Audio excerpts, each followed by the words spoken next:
Hey, what's up, everybody? It's Josh here with Basement Level Magic. Been away for a little bit of time, took some time off for Christmas, but we are back and, still got Christmas on the mind, so I decided to go ahead and run an elf deck. So hopefully you guys enjoy this. We'll do a few rounds with this in a new No-J standard thing. So we've got 4 forests, 4 swamps, 3 caves of Koilos, 1 canopy vista, 1 sandstep citadel, 4 Llanowar Wastes, and 4 Windswept Heath. Very simple 21 lands. Then we get right into the creatures. There are tons of creatures in this deck. There are only 6 non-creature spells. So we start out with 4 Thornbow Archer. That's the elf that deals 1 damage to your opponent, even if they block it, as long as they don't have an elf. Gnarlroot Trapper helps you get your mana base online and accelerates. It also finds you a way to get some damage through one of their big creatures if they have to block it. I mean, you're not getting damage through, but you are able to take them out. And then Foul Tongue Shriek, that's just a way to get damage through. Even if the board gets all muddy and your creatures are kind of crappy compared to your opponent, Foul Tongue Shriek is just a way to do direct damage. Leaf Gilder, we've got 3 of those, just helping get our mana online and trying to put all of our cards out on the board right away. We have 2 Elvish Visionaries. I could easily see going up to a 3rd Elvish Visionary.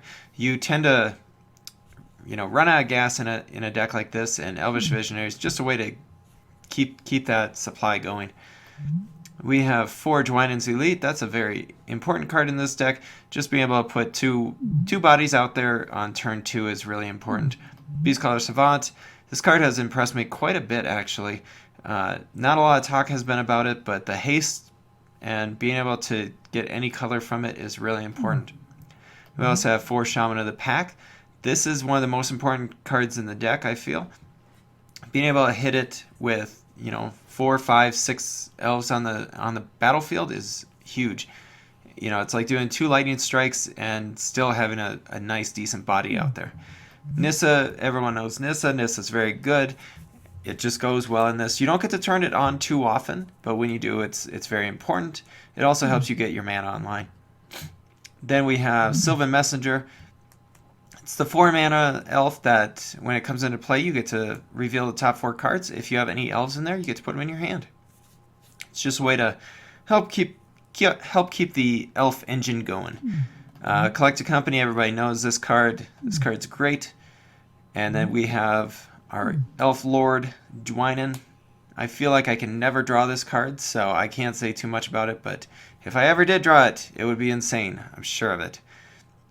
Alright, to the sideboard, we have... This is where the white comes into play. We've got 2 Lantern Scouts, probably against the red decks, 1 Valor Stance against any of the larger decks that we have troubles with, 2 Minister of Pains, which comes in handy for the red token decks, 1 Merciless Executioner, I would believe would probably be against a lot of your control decks where they just have 1 creature out there.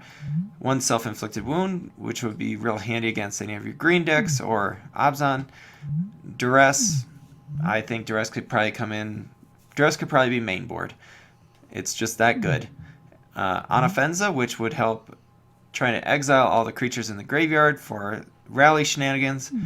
And then a card that I've been really impressed with is Abzan Ascendancy. Getting this card out there, when you have a ton of creatures on the board already, Abzan Ascendancy is insanely good. So we'll definitely try to get that into play at least in one of these games here. But there it is, short and sweet. It's a pretty straightforward deck. Play a bunch of elves and attack, or else have like a Shaman of the Pack come into play and deal the final blow. So thanks for watching, everybody. This is Joshua with Basement Level Magic, and we'll go find some games later.